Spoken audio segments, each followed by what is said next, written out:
Bom, meu nome é Inês Madalena, tudo isso com G, hein? Ignez Magdalena Aranha de Lima. Inês porque é um nome tradicional na família, e esse G porque é tradicional, então tem muito tempo. É avó, é bisavó, e o Magdalena também. E o sobrenome aí diferencia que é Aranha de Lima. Hoje eu me chamo Inesita Barroso, artisticamente, e esse Barroso era do meu marido. Então, pegou assim. Tem gente que escreve Inês Madalena Aranha de Lima Barroso, mas a gente procura diminuir um pouquinho e botar Inês M.A. para não ficar muito longo. Nasci na Barra Funda, São Paulo, num domingo de carnaval. E passava na porta o Cordão Camisa Verde, que hoje é escola de samba. Naquele tempo, em São Paulo, não havia escolas de samba. Eram cordões, eram blocos, eram assustados, como eles chamavam, um monte de gente cantando na rua, carnaval. Não se cantava samba, porque não é uma coisa de origem paulista, o samba no carnaval, eram marchas. E quase militares. E a gente tinha raiva porque caçoavam. Diz que a música paulista é militar. Vocês só marcham, parece uma banda de exército. E a gente ficava muito brava. Até que depois a gente foi falando sobre isso e torcendo essa ideia. E o samba, por sua vez, foi entrando em São Paulo. Justamente no bairro que eu nasci, que era Barra Funda. Que ano que era isso? Você pode contar o ano? O ano que você nasceu? Posso, com muito orgulho, 1925, 4 de março. E quando é que você começou bem pequena a carreira da música? Como é que a música entrou na sua vida? Já entrou de cara, porque o cordão cantava na rua e eu estava nascendo em casa. Então, os meus ouvidos captaram o primeiro som musical. Não sei se por isso eu gostava muito, desde que nasci, de música. Quando fazia aquelas manhas de criança, eles punham uma música ou cantavam, eu parava imediatamente. Quer dizer, eu já nasci apaixonada por música. Fui crescendo e com muitas tias e tios. Era metade homem, metade mulher, eram 18 irmãos que a minha mãe tinha. Essa metade dos homens era toda de fazenda, fazendeiros. E as mulheres eram donas de casa, que naquele tempo não usava ser mais do que isso, né? Minha mãe naquele tempo brigou muito para ser médica, mas eles achavam horrível. Onde se viu uma mulher estudar medicina?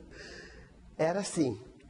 Por outro lado, a música também tinha suas restrições, seus preconceitos, né? Então eu cantava em casa, assim como menininha prodígio, mas sempre atenta à parte musical. E o meu avô tinha uma casa muito grande na rua Conselheiro Brotero, que hoje é um colégio até. E depois do jantar, aquela gentarada, era uma mesa enorme, não acabava mais. E as crianças não comiam na mesa, não comiam na copa, separado, para não fazer barulho para os adultos. E quando acabava o jantar, a gente ficava querendo saber o que ia acontecer na sala, né? Jantava-se muito cedo. E meu avô mandava estender um pano, assim, felpudo, e ia jogar truco e bisca e não sei mais o que, com os coronéis amigos dele, né? Fazendeiros também. Toda noite tinha uma visita, né? E a gente não tinha direito nem de espiar aquilo. Mas antes da visita chegar, eu ia fazer minhas gracinhas. Uma das tias era minha madrinha, me protegia muito e cantarolava comigo desde 4, 5 anos de idade. Aí ela me punha de pé em cima dessa mesa, que já era o meu palco, e eu começava a declamar e a cantar e tal. Aí fui crescendo, sempre com essa mania do serão, né? Que na casa do meu avô aprenderam tudo, principalmente as mulheres. Piano era impossível de fugir dele, mas era bandolim, até harpa aprenderam, né? E violino, os instrumentos finos, assim, meu avô gostava muito de música. E aí eu, naquele caminho, e os tios solteiros, eles frequentavam os cabarés, né? Naquele tempo não era boate, nem casa noturna, era chamado de cabaré mesmo, que era na Avenida São João, ali perto. E eles iam dançar toda noite. Então, quando os coronéis não vinham jogar, não tinha jogo, eles punham aquela vitrola de corda, gramofone, com tangos do Gardel, tangos antigos que estavam muito na moda no Brasil. Todo mundo cantava tango, né? E eu decorei uns tangos de ouvir. De tanto eles dançarem ali na sala para treinar, para ir para o cabaré, com as minhas tias, treinava ali as danças, o tango era querido. E eu acabei cantando tangos intermináveis, decorando de ouvido, não sabia nem o que queria dizer.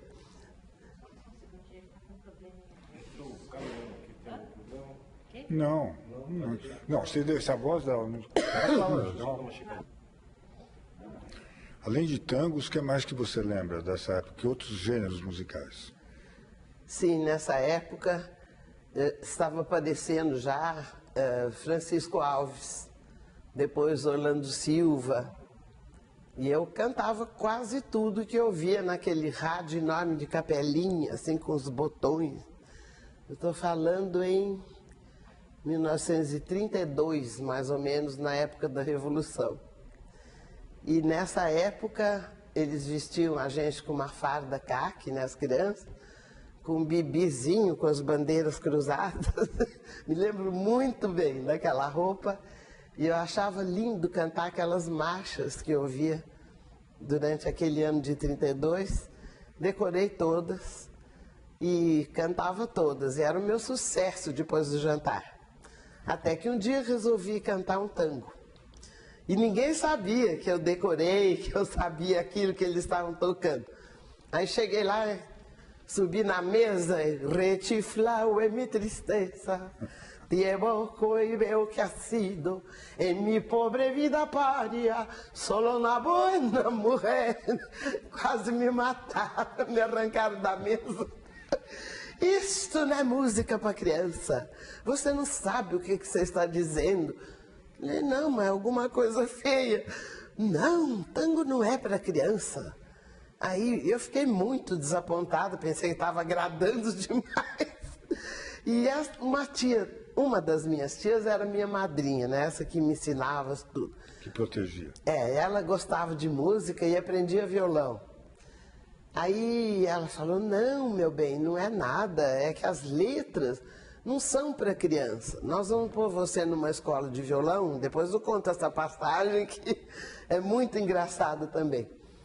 E acabei indo para um curso de canto, violão, um pouquinho de teatrinho infantil e boas maneiras. Eu aprendi tudo, mas acho que boas maneiras não aprendi até hoje.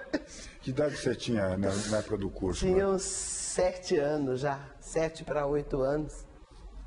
Mas antes disso, essa minha tia estudava violão por música, que tinha que ser por música. Sim. O professor vinha em casa e tinha um sofazinho assim, uma sala de visita trancada, né, como usava. Ninguém pisava ali, só a visita importante. E ela sentava ali no sofazinho, o professor ensinando, e eu me metia embaixo do sofazinho. Pulava a janela do jardim, porque era sempre trancada, e me escondia ali embaixo. E ficava ali assistindo a aula e olhando as posições no violão. Aí, quando acabava a aula, o professor disse, bom, a senhorita estude para a semana que vem, porque essa aula é muito difícil. Aprendeu bem as posições? Aprendi, sim, senhor. Vou estudar. O professor ia embora, ela largava o violão em cima do sofazinho, trancava a porta, não estudava nada. Na outra aula estava mais chucra que no começo. E aí eu pulava a janela de volta para o jardim. Nunca descobriram, né? Ela tinha 2 aulas por semana. Aí, numa das vezes, não sei quem, trancou a janela também. E eu não podia entrar, né? para a aula. Eu já estava atacada, porque o professor estava para chegar, mas daí eu dei um jeito de entrar na sala e me esconder. E ele deu aula, e ela cantou, e tinha um cadernão, assim, com as letras daquele tempo, lindas, canções brasileiras, modinhas, né? Eu já comecei bem cedo a gostar disso. E quando acabou a aula, ele despediu-se, foi embora, e ela trancou a porta da sala. E eu não podia sair. Trancaram a janela, trancaram a porta, eu fiquei desesperada lá dentro, aí me descobriram, né? O que você está fazendo aí? Falei, eu estava assistindo a aula. Mas por quê? Falei, quer ver? Peguei o violãozão dela, ó. Tararira. Mas isso não pode ser. Aí ficou todo mundo, veio ver, ouvir, né? E eu já tocando umas coisinhas, né? Que eu tinha aprendido de ver, né? Aí minha tia falou, não, coitada, ela gosta mesmo, vou pôr nesse curso. Aí eu fui para o curso, mas já mais adiantadinha. Então eu era sempre a solista, ou era a menina que ficava na frente, né? Um laço no cabelo desse tamanho, que nunca parou, né? Sempre foi muito liso. Então punha aquele laço cor-de-rosa, não existia elastiquinho, essas coisas modernas. Então era aqueles grampos, né, que chamava Ramona. Naquele tempo estava em sucesso o filme Ramona, né? Então o grampo chamava Ramona. Então prendia aquilo, parecia um prego na minha cabeça, né? Como eu tenho sangue de índio dos dois lados, nunca deu para encrespar nem ondular, né? E eu ficava dura, assim, tocando violão para não cair o laço, mas acabava caindo. Na época de escola também, era obrigada a fazer trança. Aí essa minha tia fazia as tranças caprichar. Quando eu chegava no ponto do bonde, eu tinha caído tudo, desmanchado a trança. Nunca tive cabelo tratado, assim, bonito. E eu olhava para as colegas, né? Dizia, ai, como que você faz com o seu cabelo? Ah, não sei, minha mãe que penteia, aquelas coisas de criança. Eu nunca consegui. Por causa disso, de tanto me aborrecer com aquele cabelo de índio, e a franja era assim, né, espetada, ela nunca abaixou. Cortava aquela franjinha, um dia eu resolvi cortar a franja e o cabelo. Porque dava muito trabalho, aqueles grampos cutucando a minha cabeça. Aí eu fui para frente de um espelho e podei a franja, ficou desse tamanho. E cortei tudo errado, né? Claro, no espelho, com tesoura. Aí foi a primeira surra que eu levei na minha vida, essa foi doída mesmo. Ah, meu Deus. Muitos anos mais tarde, eu já tinha uns 15 anos, ela e a minha mãe disse, coitadinha, todas as meninas com um cabelinho lindo de São João, vamos fazer uma permanente. Fizeram a permanente, não pegou nada. Muito depois, meu cabelo não tinha jeito, tinha rodamuinho, tinha tudo escorrido. E aí, muitos anos depois, eu resolvi fazer uma permanente, que apareceu uma permanente a frio. Não tinha mais aquele capacete de astronauta, né? Então era um bobzinho com uma aguinha. E eu fiquei lá. Aí quando ela tirou aquilo, tá pronto. Quando ela tirou o bob assim, desenrolou tudo. Ficou tudo mastigado. Falei, ai meu Deus. Ela falou, não, vamos, você vai ficar mais bonitinha. Vamos fazer mais um pouquinho, mais 2 minutos só. Queimou o meu cabelo inteiro. A ponta fez assim, parece que bombril, parecia bombril. Eu fiquei louca, desesperada, e eu já cantava nesse tempo. Eu fui para o Rio fazer um programa, no aeroporto encontrei a Ângela Maria, eu estava... Não, vamos então agora contar como que você chegou a cantar, porque cantar não era uma coisa assim que todo mundo podia cantar profissionalmente. Como que você chegou a cantar no rádio? Como é que foi essa história de... Não, estava falando nas etapas para emendar o cabelo. Mas deixa eu... Onde que eu parei? Não, que a gente pode voltar. Você estava na aula de violão com 7 anos, 10 anos, você chegou aos 15 anos com o problema do cabelo, mas quando que você resolveu, quando que o canto, a música começaram a virar uma possibilidade profissional para você? A profissional foi muito tarde. muito tarde. Eu cantei muito como amadora quando criança. Sim. Aí então vou falar nesse tempo. Tá. Como criança, a dona Mary Buarque, que era a professora nossa, né, arranjava festas de benefício, recitais, para a gente cantar. Então nós éramos chamadas as violeirinhas paulistas. E a gente era convidado para tudo que era festa. Cantamos em todos os clubes de São Paulo e tudo em benefício, aquelas festas lindas, né, bem arrumadas e tal. E a gente ia cantar. Cheguei a cantar no Teatro Municipal de Campinas, bem pequena, né? Era muito gostoso. Sempre com o meu violão, sempre cantando com violão. E esse grupo, até hoje ainda encontro meninas desse tempo, né? Que me procuram. Outro dia aliás, tem um filho de uma que trabalha na cultura, né? Ele veio conversar comigo, eu me lembrei perfeitamente da mãe dele, que era minha colega de cadeira, assim, no espetáculo. E eu declamava também, né? Poesias caipiras. Aí comecei a me interessar por aquela linguagem que eu ouvia na fazenda dos meus tios, e que era outro mundo. E a gente já ia para a fazenda com 7 anos, mais ou menos, né? Todos os primos, porque ia de bando para ficar mais alegre. Cada ano era na fazenda de um tio. Então era Matão, era Campinas, era Esparramado, Presidente Prudente já, que eles iam para caçar onça. Tinha Itapira, Mogi Mirim. Eles tinham fazenda esparramado no estado e eu fiquei por aí conhecendo todos os gêneros caipira. Viola, tudo isso. E eu era louca pela viola. Os meus primos iam brincar, aquelas brincadeiras de moleque, tinha só eu e mais uma prima de mulher, né? Quando era para ir nadar e tudo, eles deixavam a gente fazer a farra junto, né? No riachinho. Aí quando era para matar passarinho, para roubar fruta, não sei da onde, eles não deixavam a gente ir, que era perigoso apanhar. Então eu ia para a colônia. E lá a viola toda noite eu ficava louca. Porque na capital era só violão, ou então um pequeno conjunto. E eu nunca tinha visto uma viola de perto. Quando eu vi foi paixão repentina. E eles tocavam e cantavam, mas nada de me deixar pegar na viola. Até que eu convenci né? Falei, deixa eu experimentar, eu toco violão. Tocava mal, né? Criança. Deixa eu ver como é que é. Aí eu peguei a viola e toquei.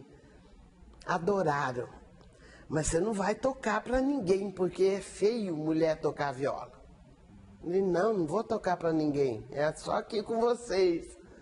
Aí aprendi umas modas já naquele tempo.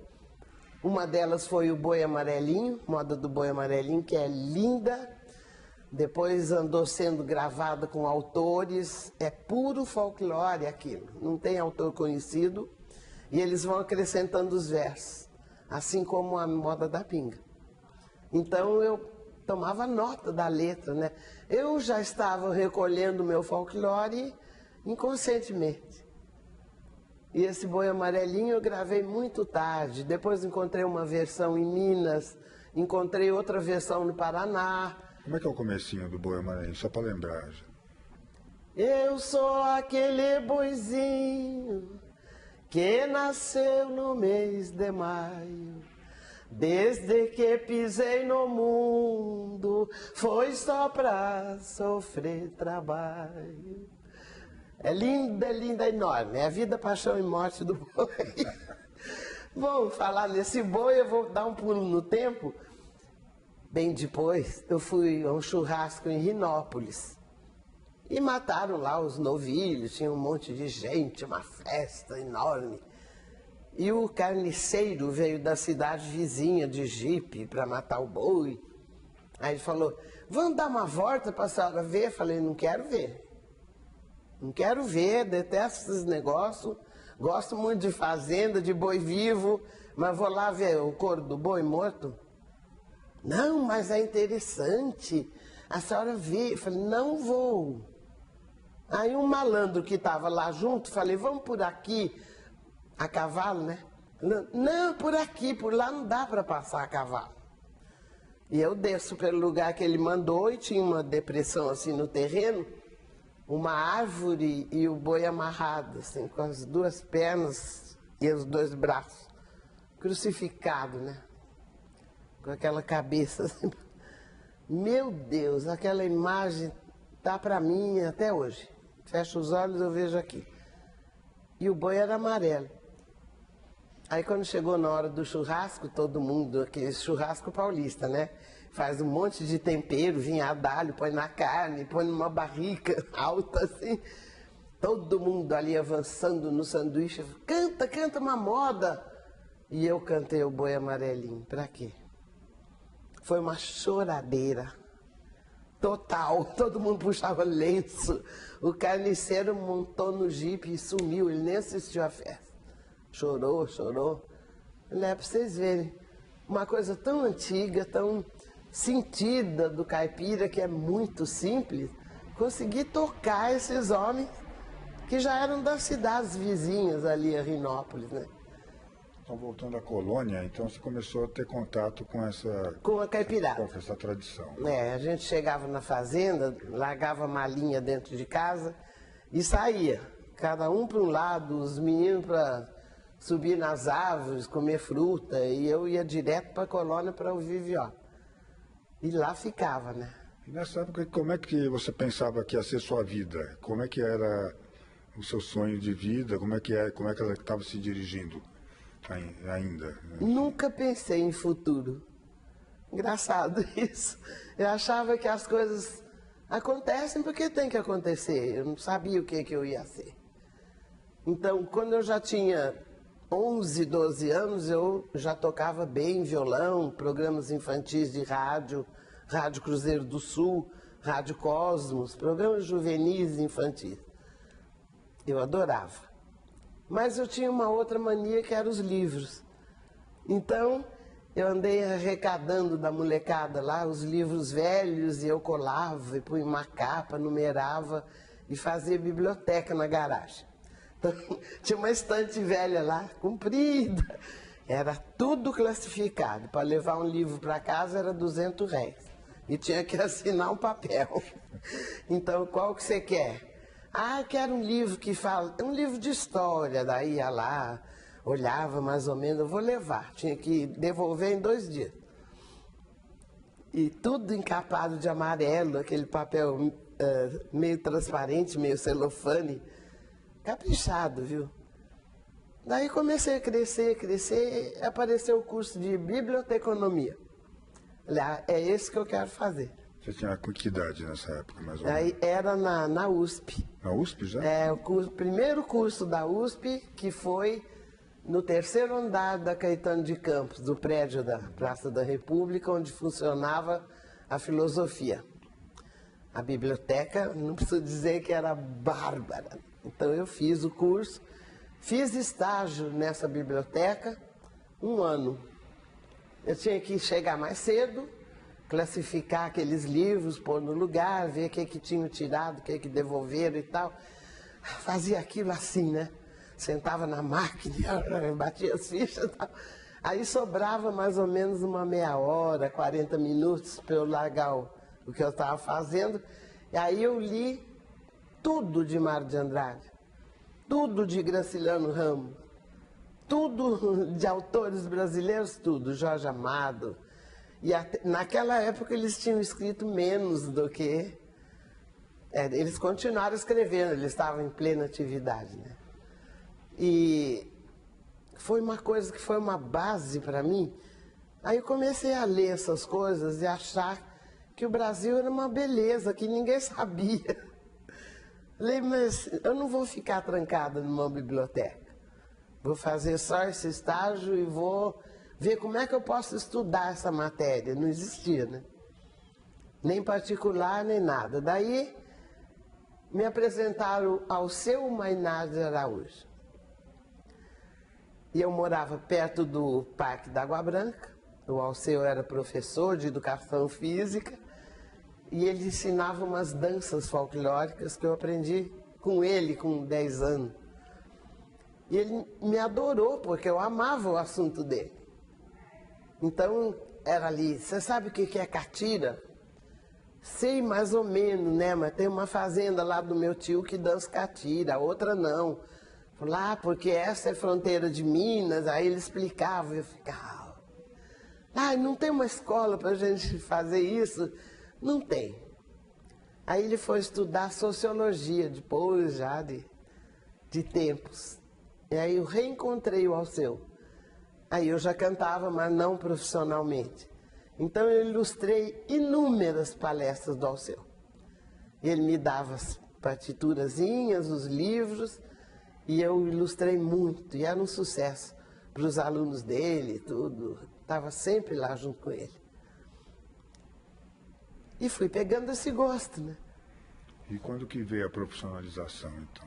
Quando que você se profissionalizou, foi pro rap? Sim. Aí eu me casei. E o meu marido era cearense. E eu não sabia nada de Nordeste, de Ceará, de nada. A família dele, a mãe, pai, irmãos, moravam em São Paulo. Mas o resto da família era gente, assim, tradicional do Ceará, né? Tinha músicos no meio. Aí pegamos um janeiro e fevereiro de férias. Então vamos percorrer aquilo lá. E por outro lado, o meu avô paterno era paraense. Então eu já comecei no Pará, já vim vindo, Ceará, Rio Grande do Norte, Bahia. Fiz uma viagem divina. Quando chegou em Pernambuco, eu estava recolhendo aqueles repentes, tudo aquilo, né? Eu encontrei o Capiba. Capiba ficou maravilhado comigo. A gente ia para casa de amigos com violão, todo mundo cantava, tocava.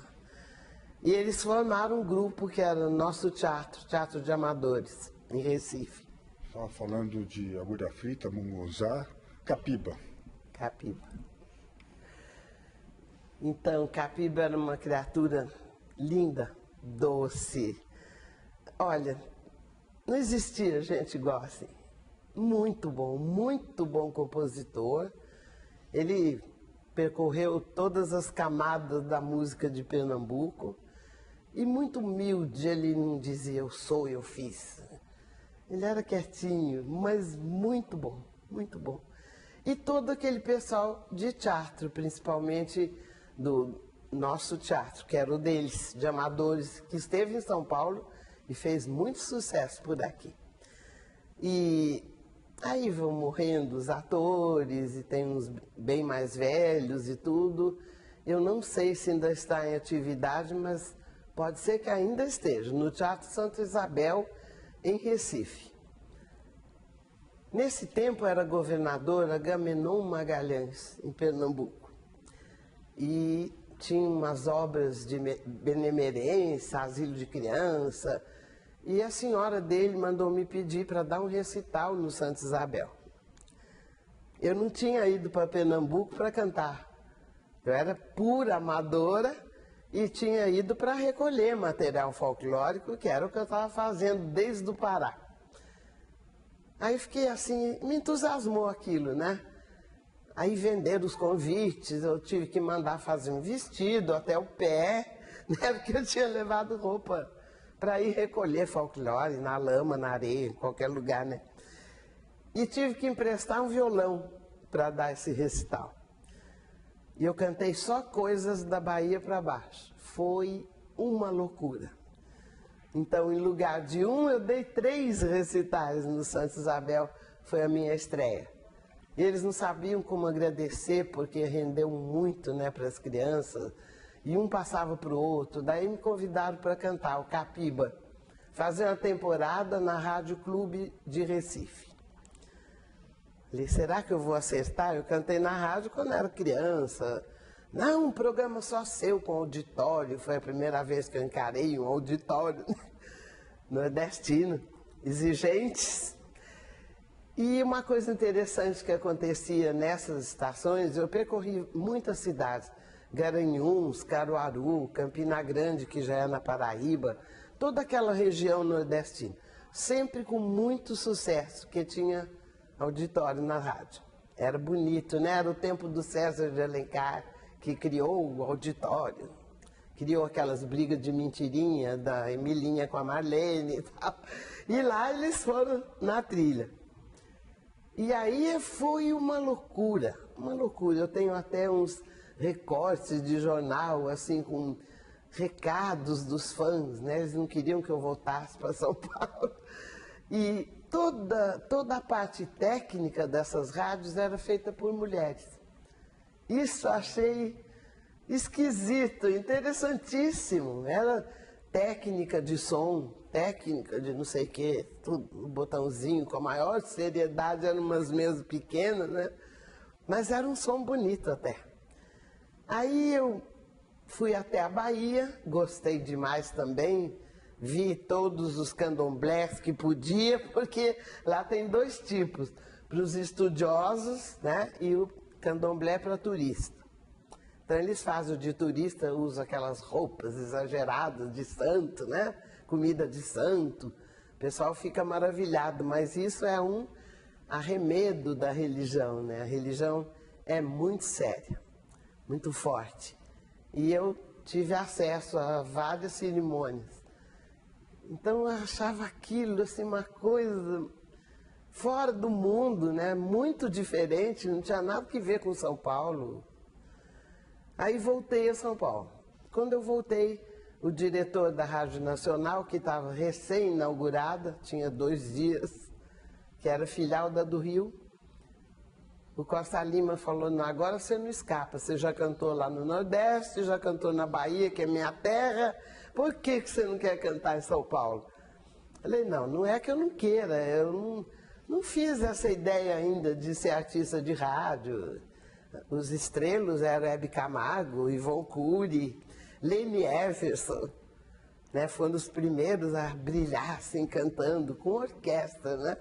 A Rádio Nacional tinha vários maestros, fora os que vinham do Rio. Era Lírio Panicali, Radamés Inátali. Olha, era uma beleza. Cada noite, assim, de tipo concerto, que eram os programas muito bem patrocinados e muito assistidos, né? Era um maestro mais fino, mais importado, assim, do Sul também vinha, do Rio Grande do Sul. Nessa época era só rádio. Aí a Record inventou de abrir televisão.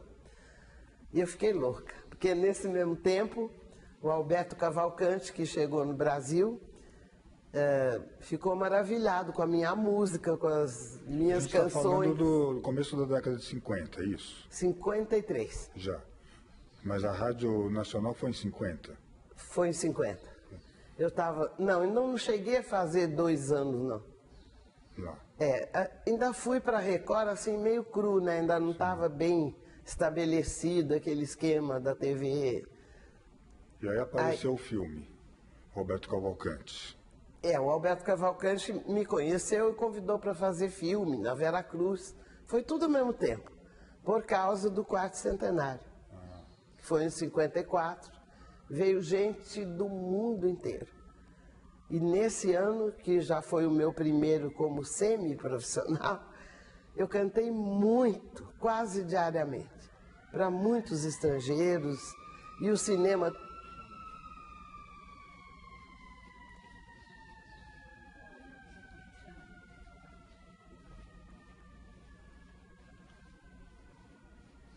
No 4º centenário? No 4º centenário, foi um pouco antes... A Vera Cruz começou a fazer filmes, né? O Cangaceiro, olha, foram 3 filmes. O 4º filme da Vera Cruz foi Ângela, que era uma história gaúcha, e aí eu entrei. Então, o Cavalcante estava na Vera Cruz nesse tempo. Eu filmei com a Eliane Lage, depois uma comédia com a Tônia Carreiro. Foi muito gostoso fazer isso. E aí pegou a época do movimento artístico de 54. O TBC, Teatro Brasileiro de Comédias, era um centro importantíssimo. E pegado tinha um barzinho que dava para o teatro e para a rua. E todo artista que chegava aqui de fora, em 54, acabava indo para o Nick Bar mais tarde. Mas era apinhado, todo mundo queria conhecer, queria ver. Tinha um piano de cauda, quem tocava era o Simonetti, que era um grande ator, pianista, diretor, maestro. Depois ele ficou por aqui uns tempos, também se apresentou em TV. E vieram artistas famosos, Jean-Louis Barrault, Vitório Gassman, diretores, e todos queriam me levar para a Europa a MUC. Aí eu não pude ir, porque nesse meio tempo nasceu minha filha e eu não ia largá-la no Brasil com meses, 6 meses, 8 meses, na mão de ninguém, né? Então, abdiquei dessas viagens todas, desses convites todos, e eles ficaram convidando. Depois veio convite para viajar com os Jograis, que eu fiz muito tempo espetáculo com eles, era poesia e música. Agora, você participou do começo da televisão também, né? Da televisão? Da Tupi, você chegou a participar no começo ou não? Não. Está escrito em todas as enciclopédias musicais, todas as biografias que copiam de lá estão erradas. Apenas eu conhecia um intelectual, que era o Túlio de Lemos. Além disso, ele era um baixo profundo, lindo, maravilhoso, uma voz daquela de tremer, né? E ele era muito solicitado para as óperas do municipal. E ele ia sempre, e ele frequentava a minha casa, porque o meu cunhado era o Maurício Barroso, que começou sendo locutor da Tupi, que era do lado de casa. E ali ele fez amizade com o Túlio, que era produtor de programas.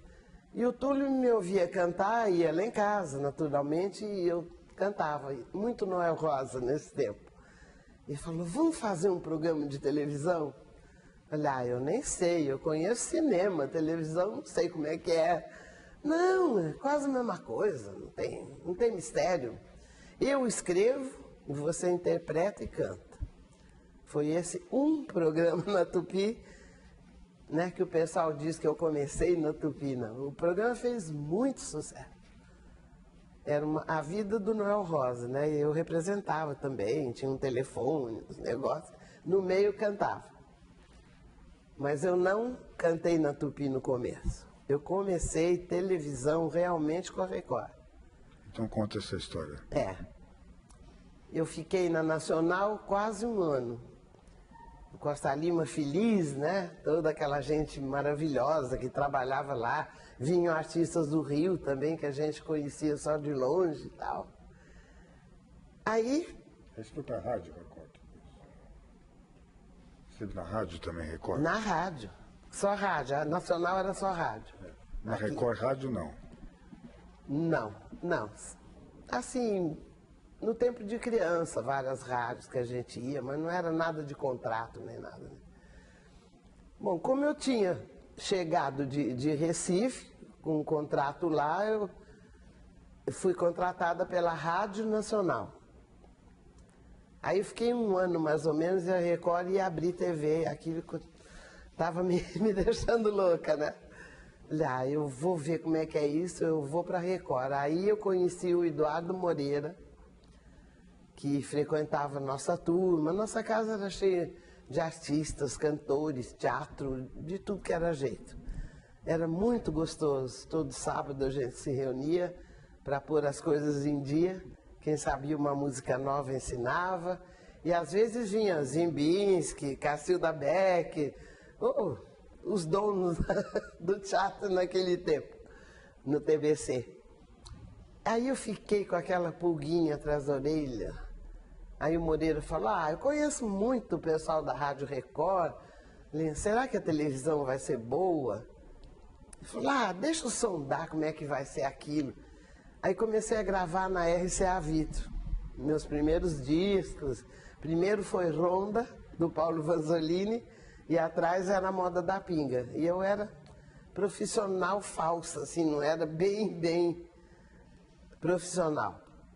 E gravei esse disco. E quem que foi apadrinhar? O Eduardo Moreira. né? E ele conhecia todo aquele pessoal do Cássio Muniz, que era ligado à RCA Victor.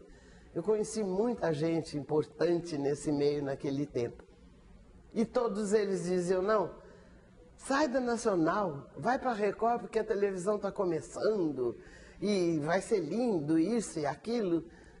Aí eu rescindi meu contrato com a Nacional Rádio, paguei uma multa e passei para a Record para fazer rádio e televisão. Aí foi muito acertado na minha vida isso. Quem era o produtor era Eduardo Moreira, na televisão. A gente se dava muito bem, a família dele e a nossa, a gente vivia um na casa do outro. As crianças tinham a mesma idade, brincavam juntos, né? E toda noite tinha uma visita ao Clubinho dos Artistas. Foi outro local de São Paulo super importante. Aqui na rua General Jardim, se não me engano, num porão, juntavam-se lá os artistas brasileiros e estrangeiros também. Era muito gostoso. Quem tocava muito lá era o Polera. O Polera era irmão do Gilberto de Carvalho. Então era tudo música, respirava música aquilo. E outros ramos de arte, o Clóvis Graciano, escultura, pintura, bailarinos. Olha, era uma delícia aquele clubinho. Como é que era o seu programa que você fazia na Record, então? Na Record, aí o Moreira sentou comigo, acho que um mês inteiro, para bolar o programa. Já de cara ele foi muito bem patrocinado pela Air France, né? Porque eu andei cantando muito por aí, assim, como amadora em festas importantes, festas chiquérrimas. E essa gente frequentava isso. Então, o Moreira falou, vamos fazer um programa com 5 músicas, que é o tempo que eles estão patrocinando. Dava meia hora com os anúncios. Era garota propaganda que chamava naquele tempo. Então ela ia lá e falava do avião da Air France, não sei o quê. De vez em quando ele sorteava uma passagem. Mas esse rapaz da Air France, ele não saía de lá, ele adorava o programa. Então eu cantava 5 músicas diferentes brasileiras.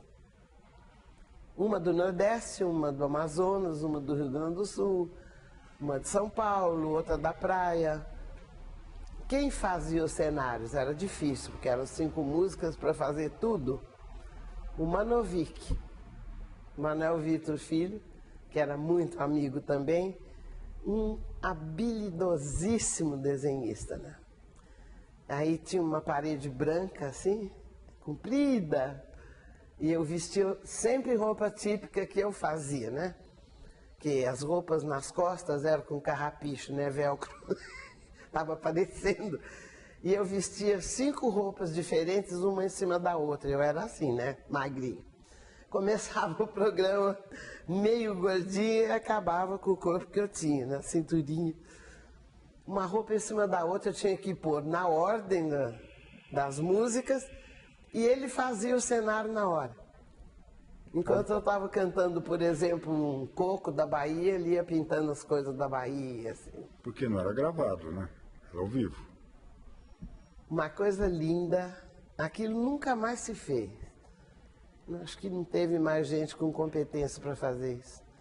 Aí eu saía daquele cenário, vinha assim para frente, ele continuava a terminar o desenho, e ele já passava para o 2, e eu já arrancava aquela roupa de cima, já estava com a segunda, trocava de chapéu, trocava de tudo. E o cenário também na frente, depois a gente fazia umas coisinhas para lembrar aquela região, né? Pendurava uma cesta de pescar, pendurava uma rede, um elemento da região. E era tão assistido o programa, tão sucesso que foi, que tinha gente que telefonava, dizia, aquele samburá que vocês puseram no cenário não é de Ubatuba, aquele samburá é mais do sul. Olha o que vão ver num programa de televisão. Chiavam com as coisas, né? O paranaense, gaúcho. Não, aquilo não é gaúcho. Ah, meu Deus do céu, né? E a gente ia estudar. E houve um tempo em que a gente recebia uma verba da Record para alugar coisas, buscar coisas. Então nós trouxemos bichos vivos. Um cenário de estação de trem, por exemplo, trouxemos 3 cabras.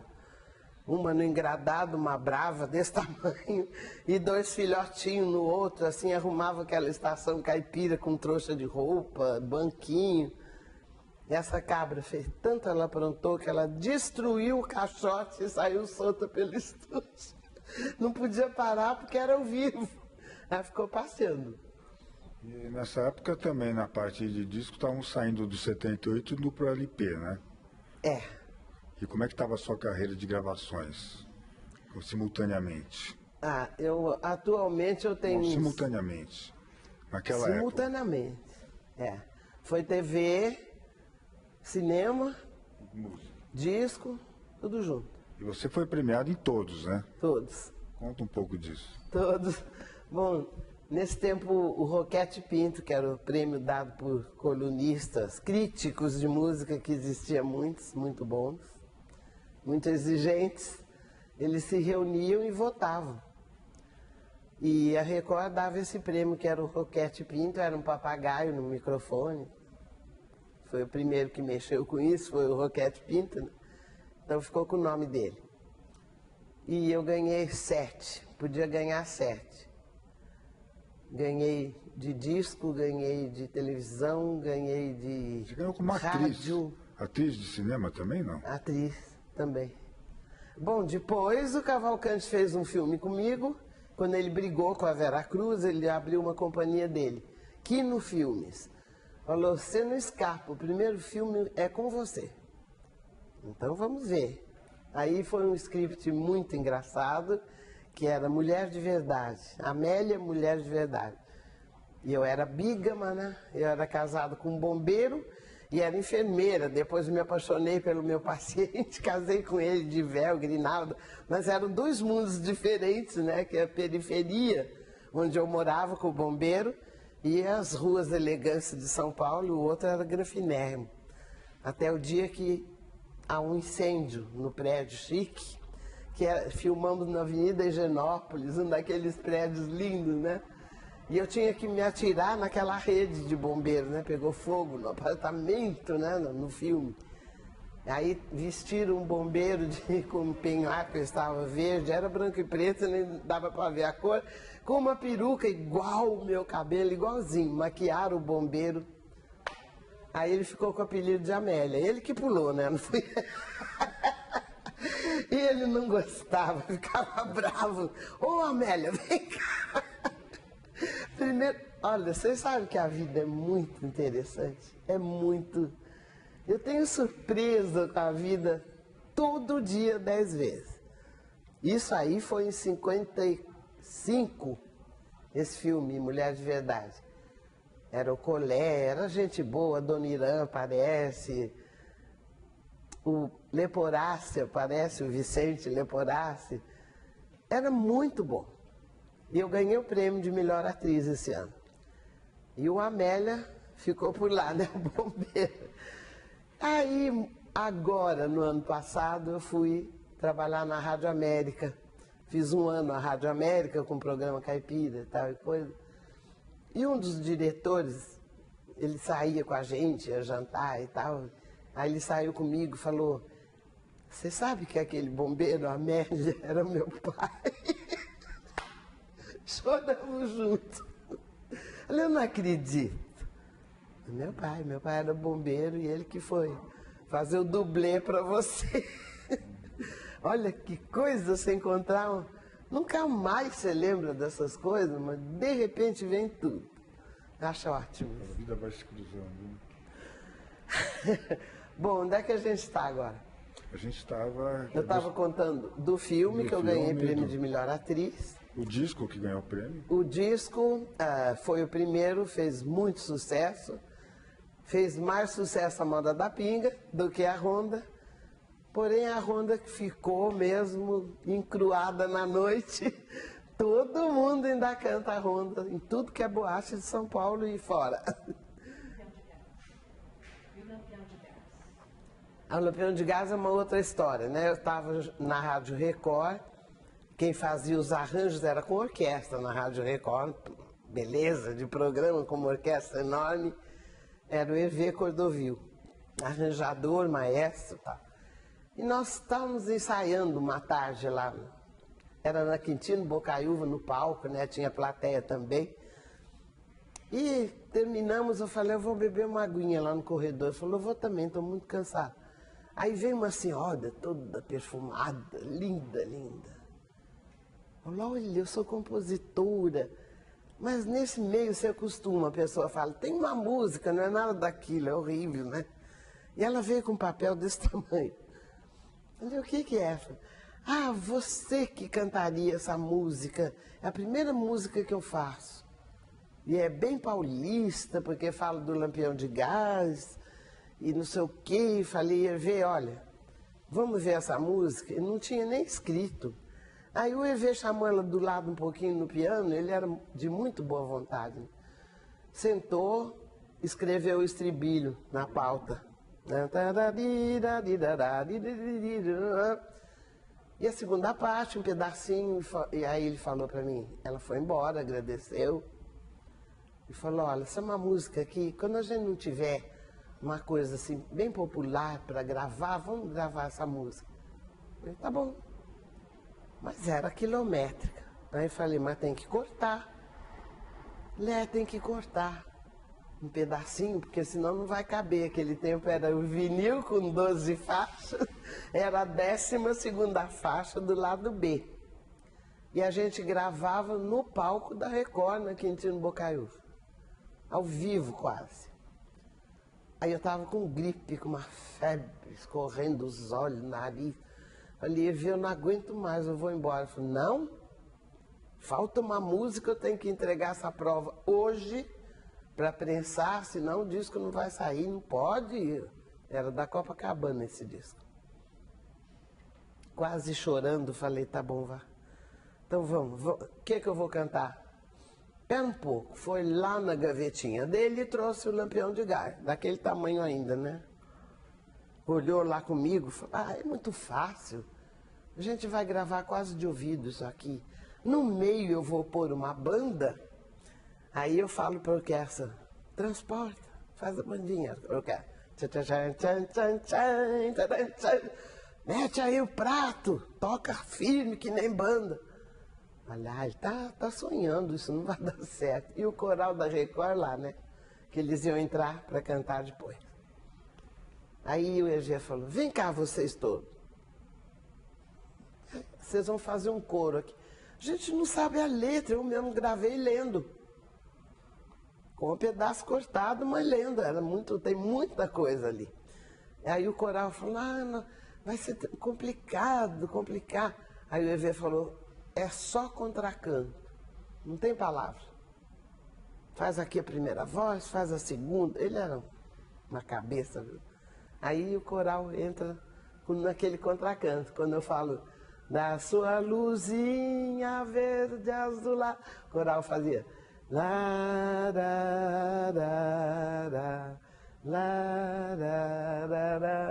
tudo no larará, né? Ficou lindo, né? Estourou, mas aquilo vende até hoje. Todo lugar que eu vou cantar, o Lampião de Gás. E era o ano do campeonato do mundo, 58. Então apareceram aqueles balões enormes, né? No Anhangabaú tinha 2. Tocava o dia inteiro o Lampião de Gás. E o pessoal gostou, que é fácil de cantarolar. Depois você aprende a letra, né? E era cantado nas escolas, na hora do recreio e tudo, tanto que hoje eu encontro gente moça aí. Eu cantava na escola, chora, minha avó cantava. Lampião ainda é uma das músicas mais solicitadas e mais queridas do meu repertório. E esse casamento com a Record foi até quando, mais ou menos? Eu fiquei na Record exatamente 7 anos. Quando começou a Jovem Guarda, Roberto Carlos, e Vanderleia, e Erasmo Carlos, era no palco também. Mas eles estavam apostando muito mais na Jovem Guarda do que em nós, que éramos os veteranos da Record. Isaura Garcia, Elza Laranjeira, era eu, Estherzinha de Souza, muita gente boa. E na parte dos homens também. E geralmente eles chamavam o pessoal do exterior para cantar, fazer temporada. Era bem bom. Mas daí a Jovem Guarda foi promovida, bem promovida, e caiu no gosto da moçada. Então o auditório mudou um pouco pelo gênero de música. Já não iam aqueles senhores e senhoras que gostavam de até acompanhar a música na partitura quando tinha orquestra. Aí era já a moçada, né? Aí ficou na moda, aquelas modas de roupa, de cabelo, de cantar. E nessa época surgiu o sussurro, né?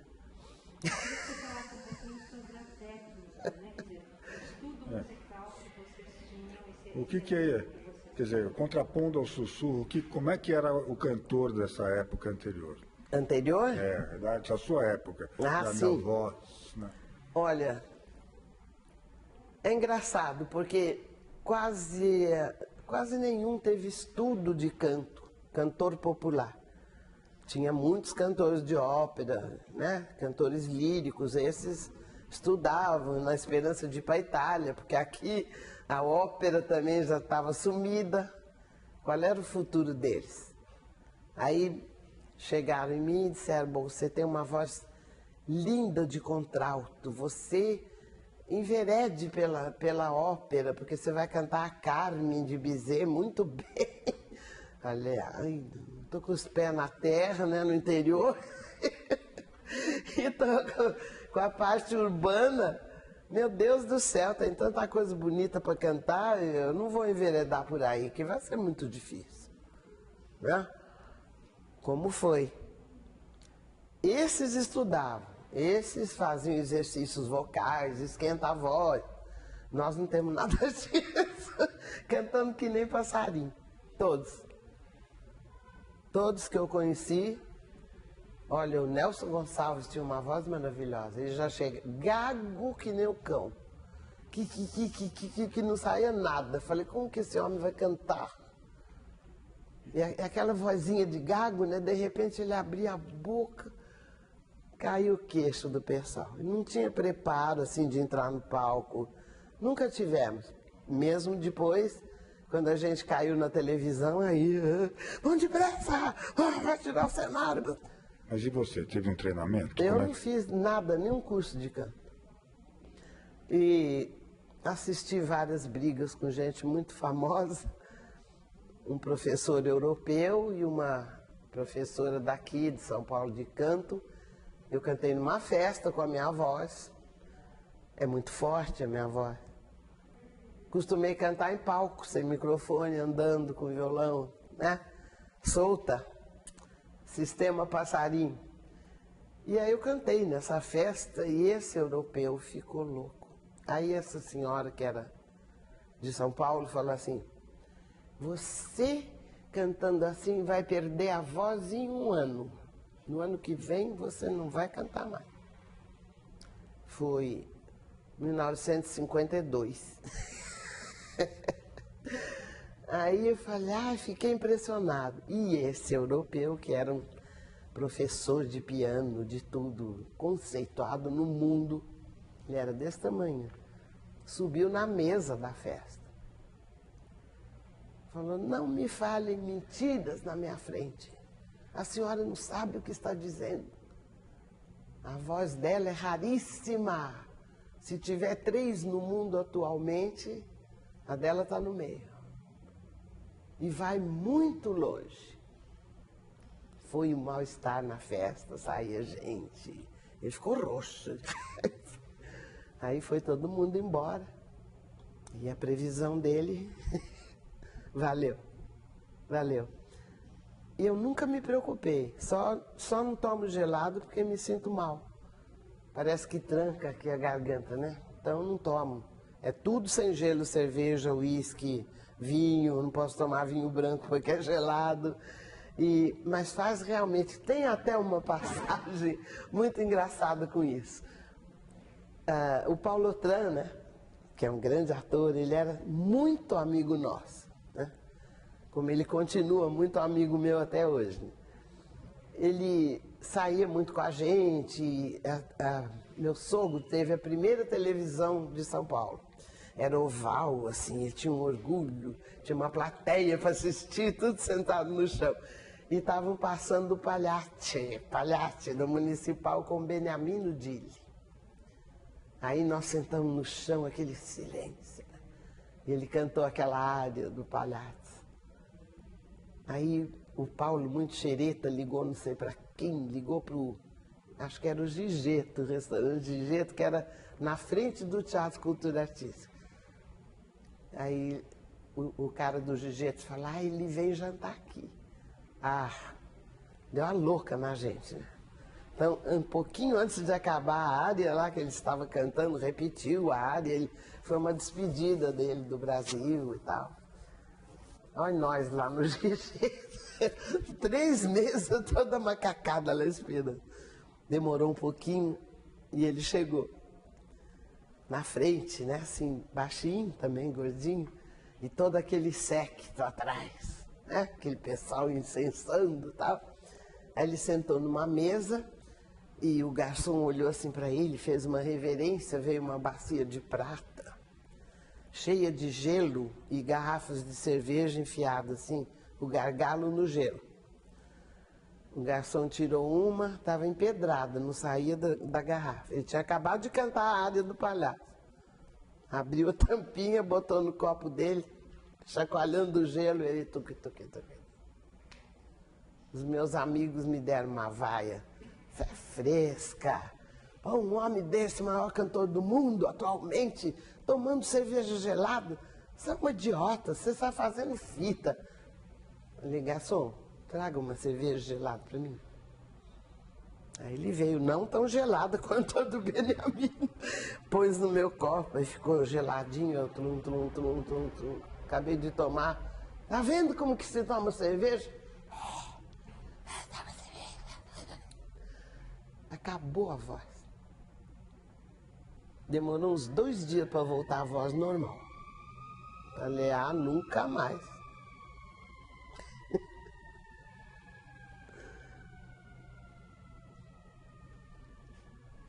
As coisas engraçadas que acontecem. Bom, e terminando, aí o seu programa terminou na Record, você foi fazer o quê logo depois? Aí eu viajei muito, porque eu era convidada para cantar em Recife, em Porto Alegre, em Campo Grande, Manaus, Belém, Pará, no Brasil inteiro onde já tinha televisão, né? E era ao vivo, porque não existia videotape, nada disso. Então eu fui muito, eu passei um ano assim, percorrendo como freelancer. Porque não tinha mais lugar pra gente. Bossa Nova e Jovem Guarda, então não dá, né? E nos discos, continuou gravando? Continuei. Os discos, é engraçado que é independente. Tem uma plateia certa que gosta daquele tipo e vai comprar. Não tem discussão. Não é uma coisa de moda que eles estão comprando. Eles vão perguntar, tem disco da Inesita? Tem. Deixa eu ouvir. Ouve um pedacinho, eu vou levar. Né? Seria um absurdo dizer que ninguém gosta, todo mundo bandeou para a Jovem Guarda e para a Bossa Nova. Não. Quem tem aquela opinião gosta porque gosta. Então, os discos eu continuei gravando bastante. Fiquei na Copacabana uns 18 anos. Gravei muito lá.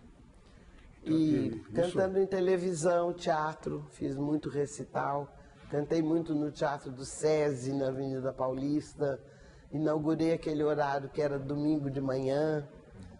Era uma folga do teatro, então ele cedia o palco pra gente. Ficava lotadinho. Criança, gente grande. Muito bons que foram aqueles espetáculos, eu levei gente muito boa para lá. Gente que começou comigo. E você estava itinerante, né? Rádio, televisão, Tudo. por aqui. Eu não paro, não paro. Eu não sei ficar numa coisa. Aí veio vindo. Já tinha esse nome de televisão brasileira. Isso eu fiz quase até 78, mais ou menos. 1978. Em 69 a cultura entrou no ar. Foi. E Eu fui convidada logo em seguida pelo Júlio Lerner, que trabalhava com a Nídia Lícia. Ela era diretora musical, né? Então ela fazia um programa também de canções brasileiras, música brasileira de seresta, muito interessante. E eles me convidaram, eu participei de uns 4 programas desses com o meu violão ou acompanhado por outros. Porque no nosso relatório de 69 consta uma série chamada Música Brasileira e Folclórica, em 69, com você, é isso? É. Então, mas não era contratada da cultura, eu vinha quando podia, quando dava certo, quando não tinha uma viagem. Né? Sempre acho que era o Petralha, ou o Carlos Vergueiro. Tal. Olha, nesse tempo, 67, foi antes, 67, o Barbosa Lessa, o gaúcho, né, estava em São Paulo. Morou aqui 1 ano e 2. E eu me interessei muito pela música do Sul, né? Que eu conhecia pouco, a gente conhecia Pedro Raimundo, alguns gaúchos. E o Lessa morou aqui, a gente se encontrava quase que diariamente. E ele tinha um plano, e eu também, de trocar a música do colégio, música de São João, música de fim de ano, por música brasileira, dança brasileira. Porque você ia num colégio Jardim da Infância, 1º ano, festa de fim de ano, tarantela, não sei o quê, não sei o quê.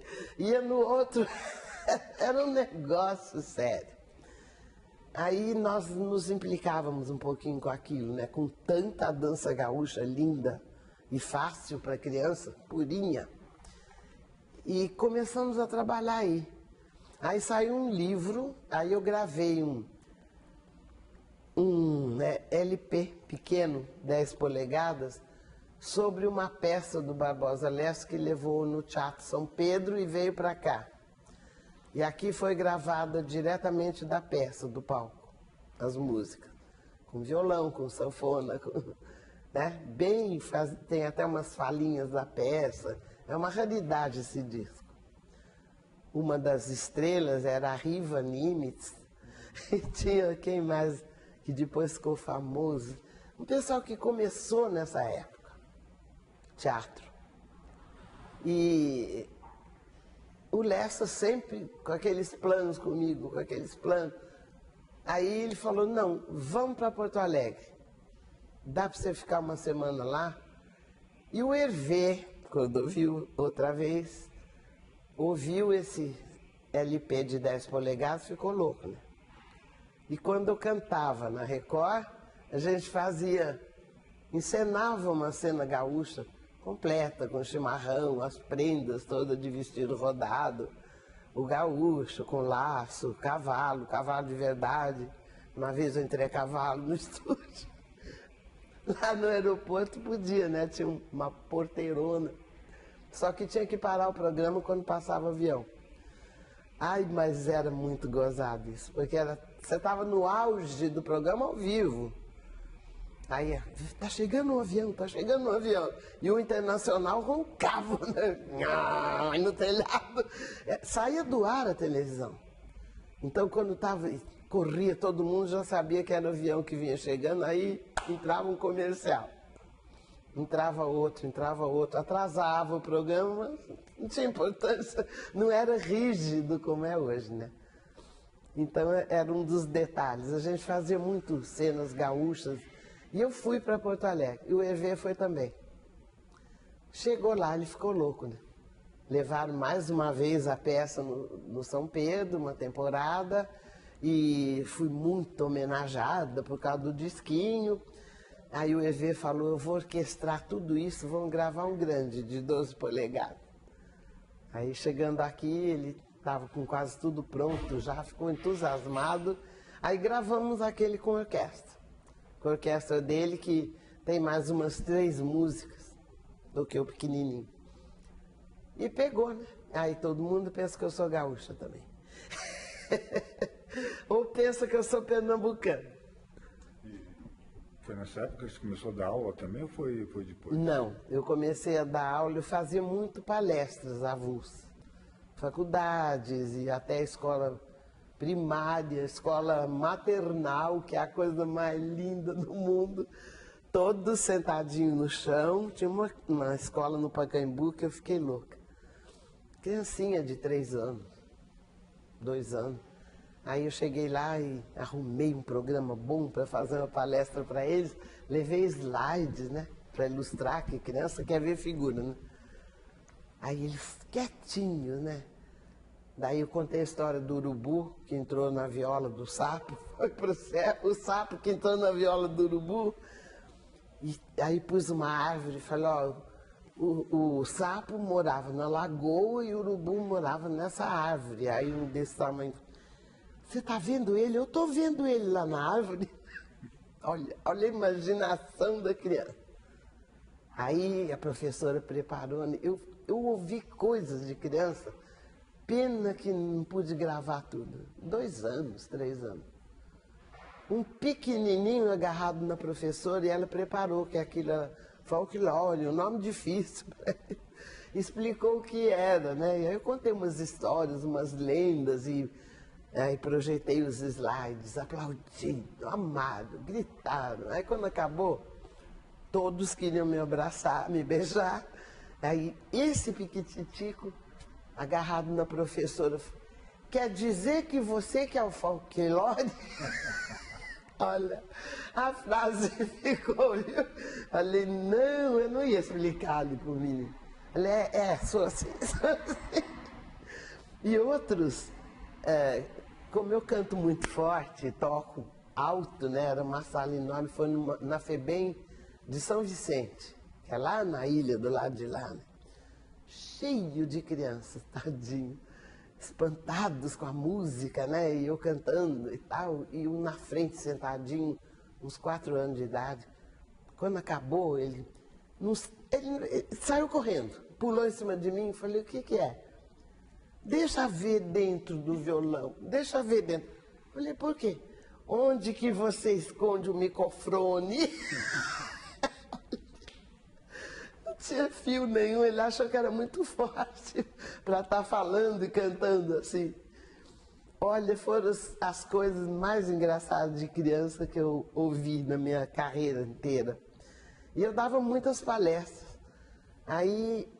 cantava no SESI domingo de manhã, levei Helena Meirelles, levei Pena Branca Chavantinho, eu escolhia e ele dividia o palco comigo, né? Foi um sucesso, temporada linda, depois não pude mais de manhã.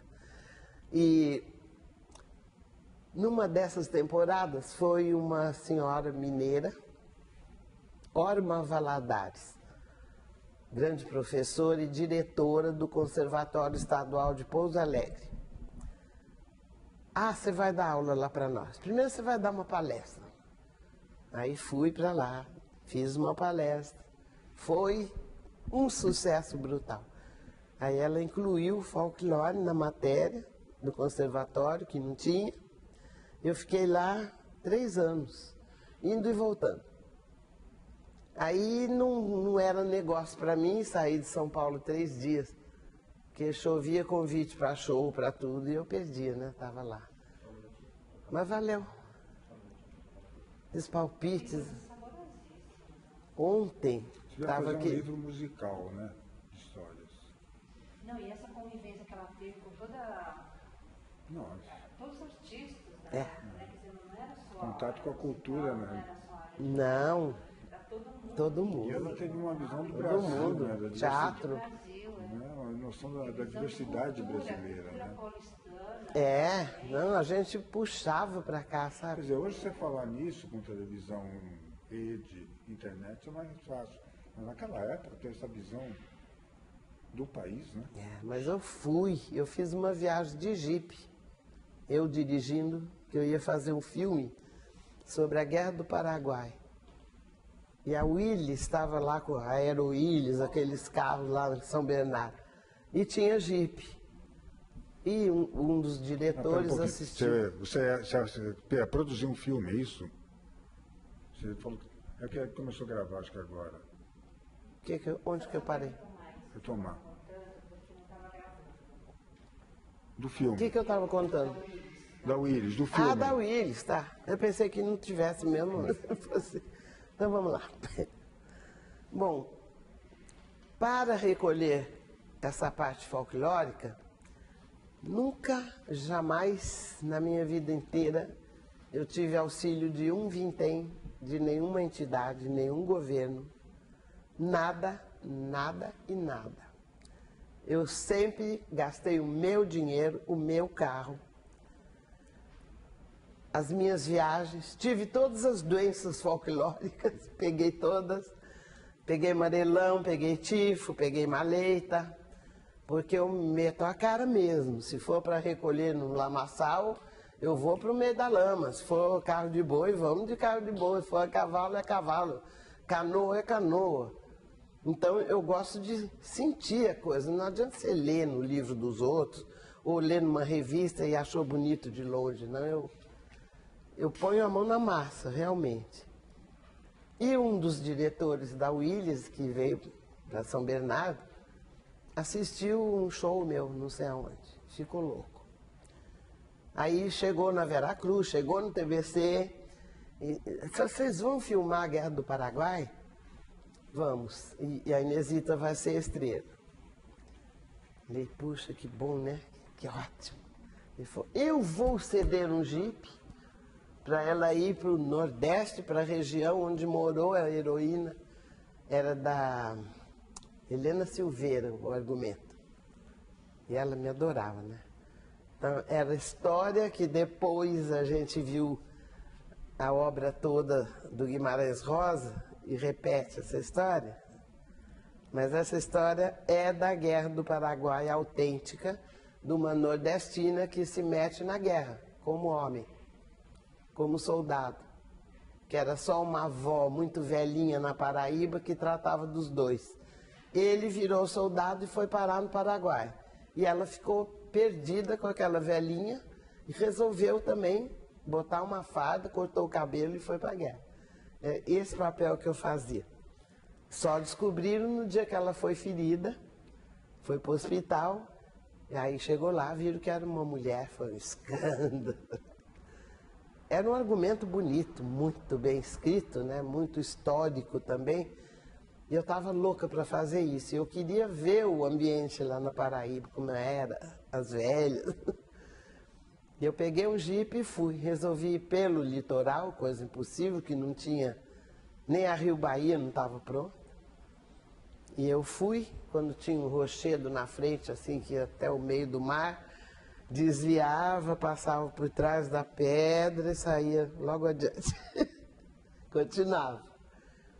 Foi uma viagem linda, a maior que eu já fiz, porque era muito interessante esse Jeep, nunca quebrou. Eu fiz 7.800 quilômetros com ele, sem nada. Subia a escada, descia a escada, entrava na água, entrava na lama, aqueles caminhoneiros velhos, tudo parado, chovendo, né? Ai, não vai não, vai ficar atolada. Falei, não vou nada, tchau pra vocês. Ficava olhando pra mim, essa mulher louca. Né? Então, foi uma viagem linda. Os cantos que eu parei, que não é capital, não é nada, um barraco lá que a gente chegou de noite, fui eu, esse meu cunhado e um amigo nosso do Rio. Só que os dois não dirigiam. E eu ia lá, noite e dia. Um barracão assim enorme, um tipo de galpão aceso, e cheio de homem lá dentro. Aí nós fomos espiar ver o que era aquilo. Eles estavam tirando couro de bode e fazendo a carne para comer, né? Que eles comem muito bode, carne de bode, né? E nós lá, quem são vocês? Né? A gente é de São Paulo, queria ver aqui um pouquinho os costumes. pode entrar, pode entrar. Tá, acabamos comendo carne de bode, 4 horas da manhã. Olha, foi um negócio lindo, lindo, lindo. E o filme saiu? A gente está vendo agora, que você foi uma mulher adiante do seu tempo. Ah, fui. E você era lindíssima. Não. Então talvez isso também te ajudasse um pouquinho, enfim. Mas e a tua família, que era super tradicional? em relação Nossa, mas depois que eu me casei, eu podia fazer o que eu quisesse. Eu tinha que dar conta pro marido. Meu pai gostava. Principalmente quando eu fui para Belém do Pará buscar os ossos do meu avô, que tinha morrido lá há mais de 50 anos. Que era, meu avô, esse era professor de grego, latim, jornalista, era um intelectual maravilhoso. Ensinou na faculdade de Direito daqui, aqui que ele conheceu minha avó e casou-se. Aí, explica muito o teu trabalho, quer dizer, você sempre lutou Muito. na busca de raiz, muito, sempre batalhou para conseguir que a coisa fosse mantida. Exatamente. Todo esse passado, essa sua vida toda. então lá ainda tinha os restos da família. Depois eu fui para Paraty, que não era essa estância maravilhosa que é hoje, não tinha nada. Quando enchia, dava enchente de tarde, entrava o mar pela cidade inteira. Aí você via só aquelas portinhas de bar fechadas, aquelas pernas de short bebendo pinga. Era perna por todo lado. E a barca passava na porta, deixava o cara no bar de barco. E o namoro também. Então eles paravam embaixo da janela, o namorado na janela, ele em pé no barco. E lá encontrei ainda 5 parentes da minha avó paterna, que cantava muito bem. E elas choraram muito, mal puderam falar comigo, acharam que eu era a cara dela. E foram abrir cômoda para mostrar coisas que ela fez, que ela bordou, que ela fazia crochê. E era uma família muito gozada do meu pai, muito alegre, gente de beira-mar, né? E era uma casa estilo espanhol, assim, que tinha um jardim dentro, né? E um terraço, e em cada canto tinha uma rede, longe assim que nem essa sala. Então eles gritavam muito, diz que é por causa do barulho do mar. Você escolheu não sei o que, a outra na outra rede lá.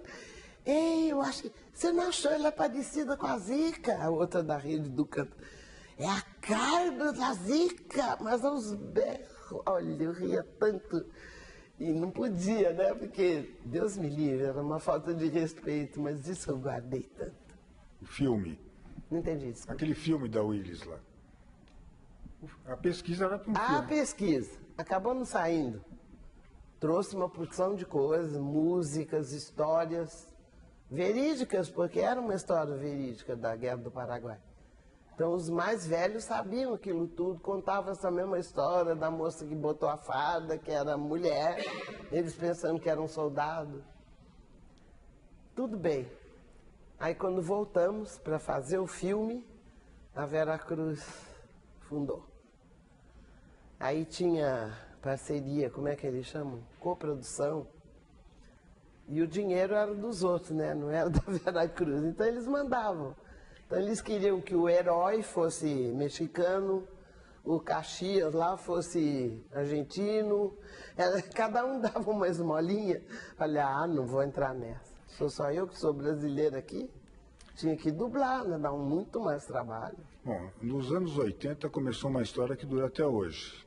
Nos anos 80 começaram 2 histórias. A das aulas, as faculdades e o Viola Minha Viola. Eu vim cantar aqui, era a Nídia Alice ainda. Aí ela falou, me chamou na sala dela, falou, olha, esse programa que está estreando é lindo, é caipira, você vai amar.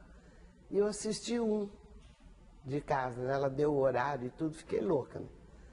Ela me chamou de novo e falou, olha, o Nonô Basílio quer falar com você, que era o Sarmento e o Nonô Basílio juntos. E o Nonô eu já conhecia, tinha gravado coisas dele, muito bom, né? Ele falou, você não quer ficar com esse programa? Olha, eu não sei, eu não sou apresentadora, eu sou cantora. Não, é fácil. O Sarmento também não gosta de televisão, aí você vem reforçar, porque senão vai para o inferno o programa. Eu vou me mudar para Pouso Alegre, ele era de lá, mas eu queria deixar uma mulher no meu lugar, porque 2 homens é muito chato, né? Não interessa muito o programa, fica triste. Aí fui falar com a Nídia pega sim, se você não gostar, você sai e tal. Aí eu estreiei quando o Viola foi para o teatro. Primeira apresentação no teatro, já lotado, até hoje. Eu cantei com a orquestra de violeiros de Guarulhos, Rio de Lágrimas, me lembro tanto. Fui muito aplaudida. E depois a produtora foi a Thaís Almeida Dias. Mas a Thaís dava poesias do Guimarães Rosa para a gente decorar na hora. E o pessoal chorava, dizia, Thaís, não dá, minha filha. Põe uma estante, eu leio, né? Eu interpreto, mas eu estou lendo. Não posso decorar isso. Você estava falando da Thaís e das poesias? A Thaís Almeida Dias, então, ela dava umas poesias do Guimarães Rosa. Mas dava na hora. Pelo menos se mandasse em casa 1 ou 2 dias antes, dava para você decorar um pouco. O Sarmento queria morrer. Eu não vou falar nada disso. Eu não sei falar. Eu não decoro. Ele ficava muito bravo. Até que ela desistiu de dar aquelas poesias. Ela, deixa a gente falar à vontade. Chuta a bola para nós, a gente fala o que quer, né? E daí pegou a beça, né? Os termos todos que a gente falava. Aquela história do João de Barro, né? Que ele falava na rádio. E na televisão a gente ganhou um ninho de João de Barro, um passarinho empalhado. E aí estava no cenário, assim, então ele dizia, bem, o João de Barro já foi dormir, todo o programa encerrava assim. Nós também já vamos batendo a nossa rica plumagem, a linguagem dele. O Sarmento era muito gozado. O Viola te fez reencontrar o Moreira de novo. Moreira. Daí numa dessas idas e vindas aqui na Cultura, quem que eu encontro no Jardim? Eduardo Moreira. Mas que bom que você está aqui. Olha, eu não sei se eu vou ficar, era tudo cachê, né? Não era contrato, nem coisa nenhuma. Vamos ver, se gostarem eu fico, né? Aí gostaram muito, e em uns 3 anos depois, aí eles chamaram e a gente ficou funcionário da Cultura mesmo. Você não pode fazer direto o programa, né? Não saiu do ar.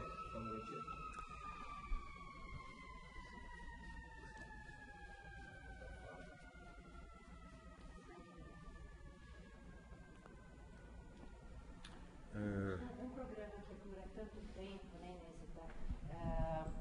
as pessoas que trabalham com ele mudam, né? Existe uma rotatividade de mão de obra, de direção, até ao nível da empresa como um todo.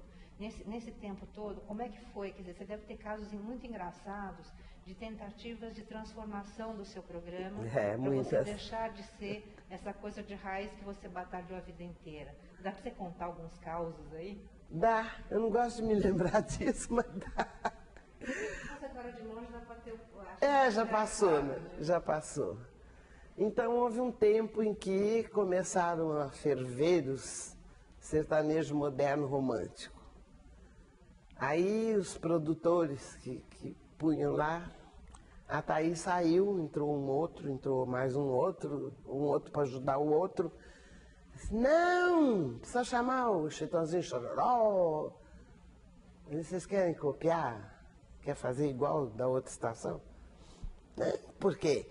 Precisa, tá na moda. Falei, isso aqui é um programa de moda ou é um programa de raiz? Ou é um programa de tradição? Olha, eu briguei tanto, mas eu briguei desde 1981, mais ou menos, que eu venho brigando. Até parar neste último produtor que ainda está aqui, diretor, que eu gosto muito e afina muito comigo, porque ele tem a mesma cabeça minha, a gente discute, dali a pouco põe fala para o outro um nome bom que está escondido, vai buscar, sabe? Eu acho Eu não dou palpites na produção, mas de vez em quando eu dou umas palhinhas. Tá rindo? Tá rindo? Mas eu trabalho muito bem com ele, porque é tudo assim, combina o gosto, tudo, né? Mas durante esse tempo, os anteriores, eles levaram as coisas mais mirabolantes no programa. Uma ocasião, levaram um cidadão, eu não gosto de falar muito nome, cidadão que tinha muita fama no rádio, né? E fazia um programa diário, assim, não, agora a Inesita vai embora e ele que vai apresentar o Viola. Eu falei, tá bem, vamos ver, né? Aí chega o cidadão lá, no programa, com 2 seguranças de 2 metros de altura, e ele no meio, tremendo. Eu falei, o que é isso? Não, eu tô meio nervoso. E tinha um banquinho de entrevistar. Ele sentou e o banquinho tremia. Eu falei, será que esse cara tá com medo de mim? Eu não vou morder ninguém. Aí foi indo o programa, mas com aquele auditório encantado pela gente, né?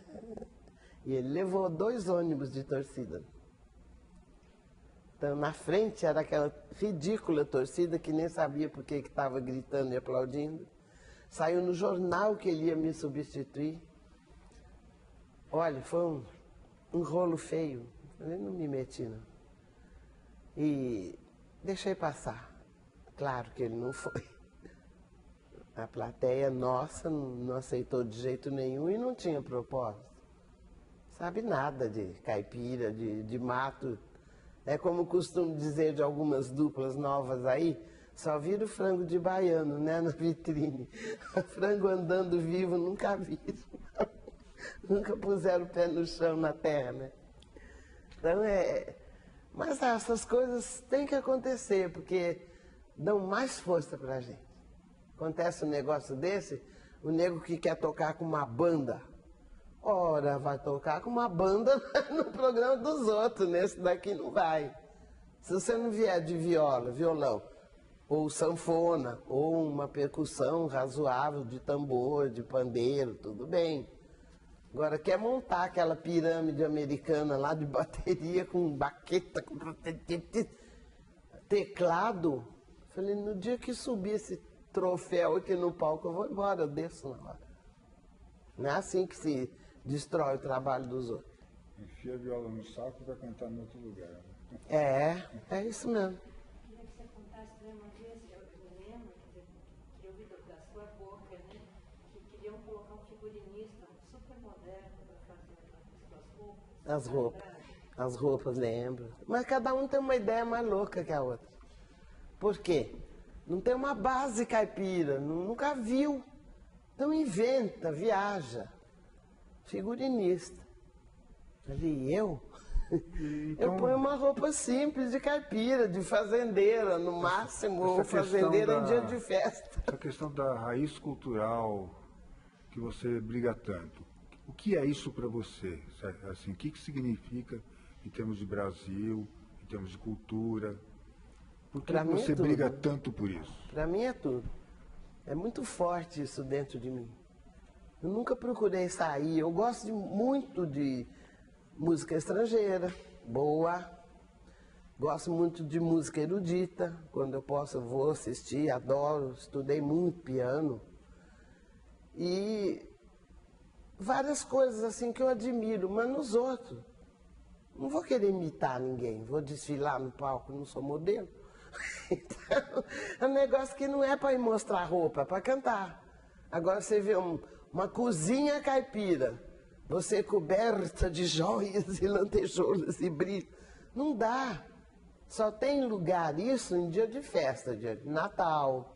É especial, aí o pessoal vai todo arrumado, lógico. Você não vai destoar também, botar uma calça curtinha, uma camisa. Não dá. Mas fora disso, eu me sinto bem desse jeito. Eu quero combinar com aquele cenário que é lindo, que eu amo, aquela cozinha. E todo mundo que vai cantar lá já pegou esse espírito. Ninguém vai chique. Então, o caipira é engraçado, ele não é essa visão que deram para ele de remendo, de sujo, de doente, não tem nada disso. Tem gente que faz roupa especial para ir na missa domingo, toda semana. Pode ser de fazenda barata, as meninas então, é o maior capricho.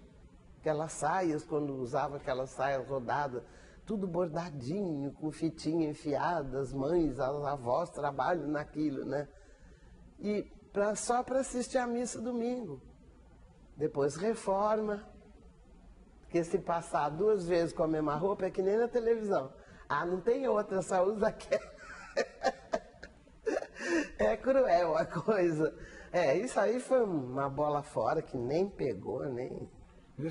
Bom, de briga em briga, hoje, quer dizer, em 2005, o programa está com 25 anos. Vai fazer 26 agora. Vai para 26, né? Nesse tempo todo, assim, o que você traz de recordações boas? De nomes, de pessoas que você conviveu, que te ajudaram a fazer esse programa? O que você lembra, assim, com... Bom, a equipe nossa é uma família. Eu nunca vi isso. Eu trabalhei em muitas televisões, muitas estações de rádio, muitos lugares. A nossa equipe é uma coisa que não existe. Câmera, Cabo Man, eles adoram a gente. Ontem tinha um câmera lá com uma caixa de bombom distribuindo pra gente. Em vez da gente agradá-los, eles que vinham dar chocolatinho. Quer um chocolatinho? Quando o Viola viajava no interior, iam vários técnicos, claro, junto, né? E tinha que levar todos, né? Aí descia, dava um dinheirinho lá pra gente, para ajudar para tomar um lanche.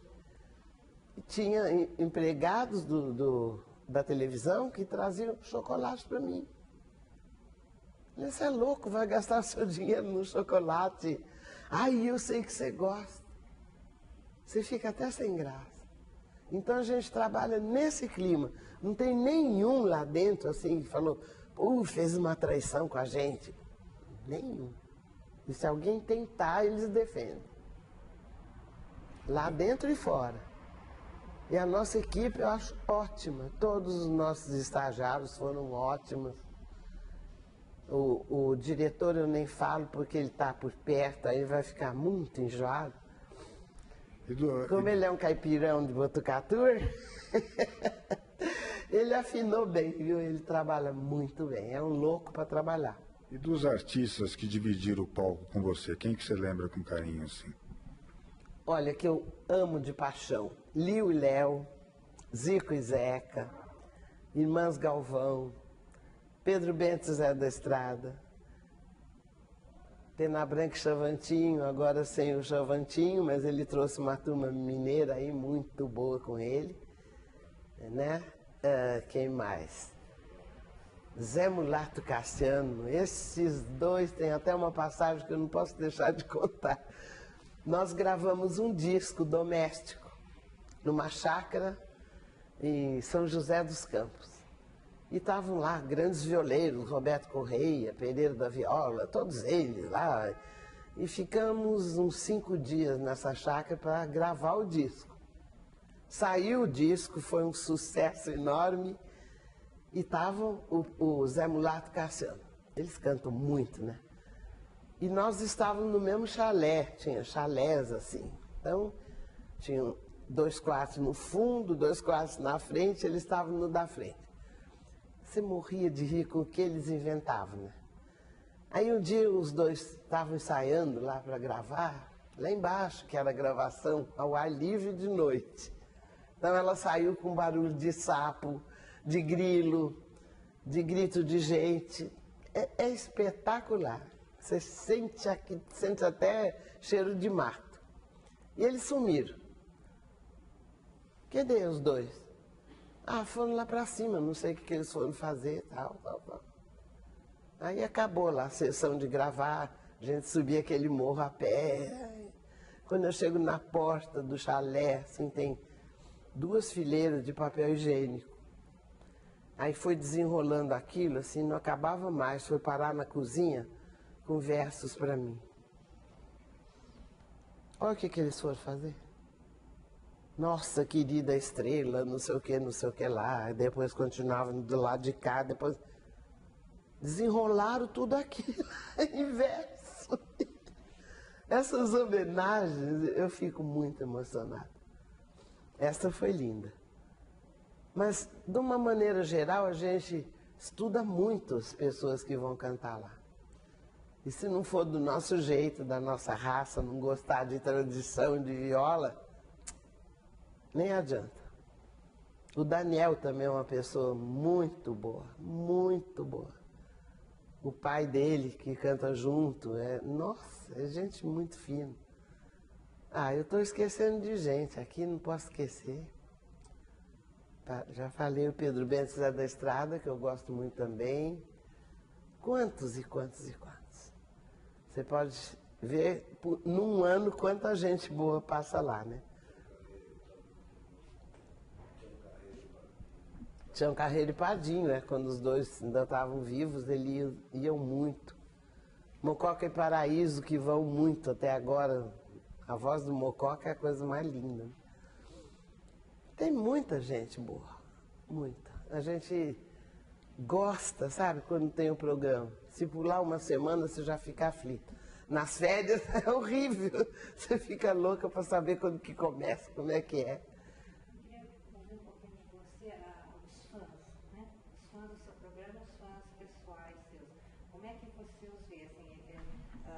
Tem jovem? Como é que é o perfil deles? Não tem. É uma mistura total. Uma mistura total. É desde o mais velhinho de cabeça branca, que é o seu Santo Portela, que fica na primeira fila há 25 anos. Se tirar dali, ele, não sei o que acontece com ele. A Catarina, que é uma famosa também, já ficou. Eles fizeram quase um clubinho fora do teatro, sabe? Um telefona para o outro. Quando está demorando para começar nas férias, ele já sabe a data que vai começar. Eu não sei, mas todos eles sabem. E leva presente, e leva doce, e leva casinha de passarinho, e leva passarinho. Meu Deus, meu apartamento está entupido, não consigo andar lá dentro. Tem 14 canários brancos. Tem bicho para chuchu.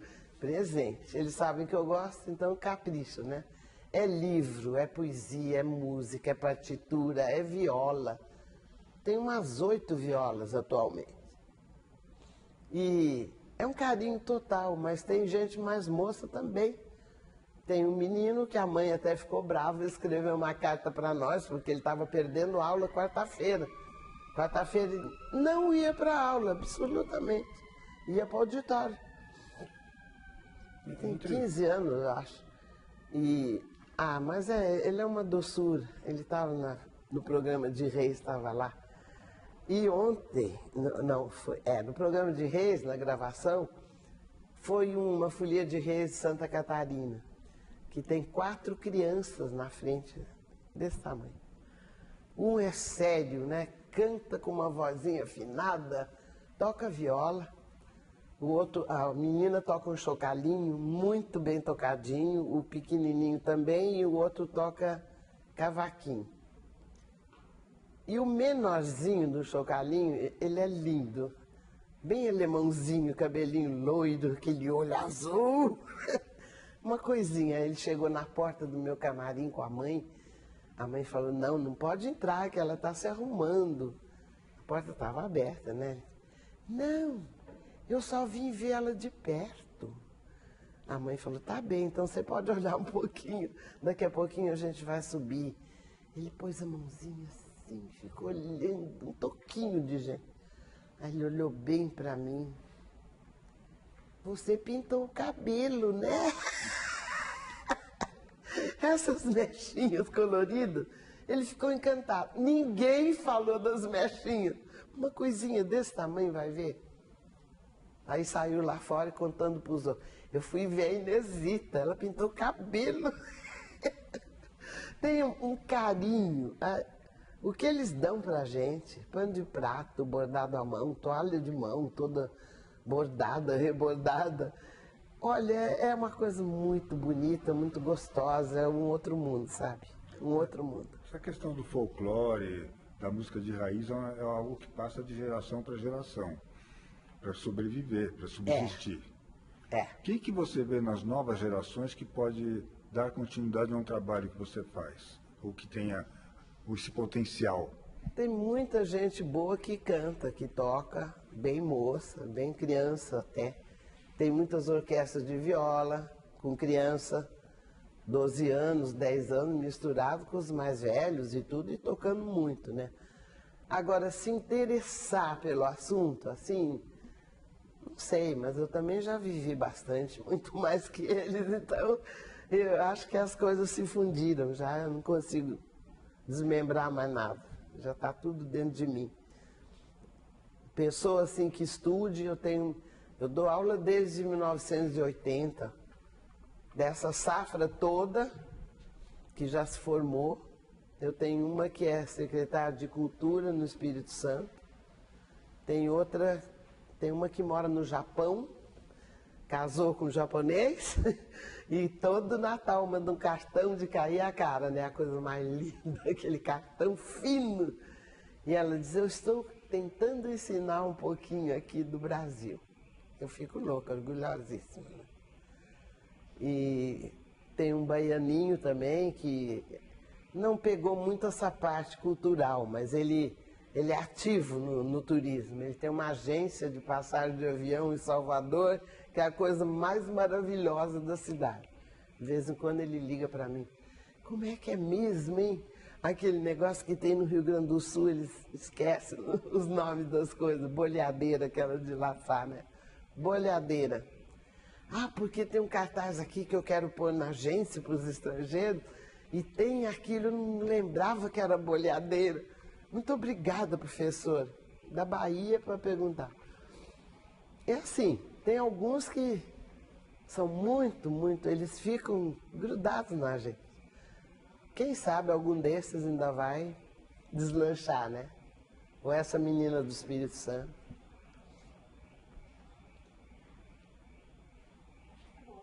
Tá bom? Nossa, você vai lembrar mais coisas, com certeza. Sempre a gente acaba achando, não, mas esqueci de falar aquilo e tal, e a gente... Volta. Né, no ano que vem. Faz mais um pedacinho. Vocês que sabem, vocês se lembrarem de alguma coisa importante, me liga. Eu tô aí, eu não gosto de viajar.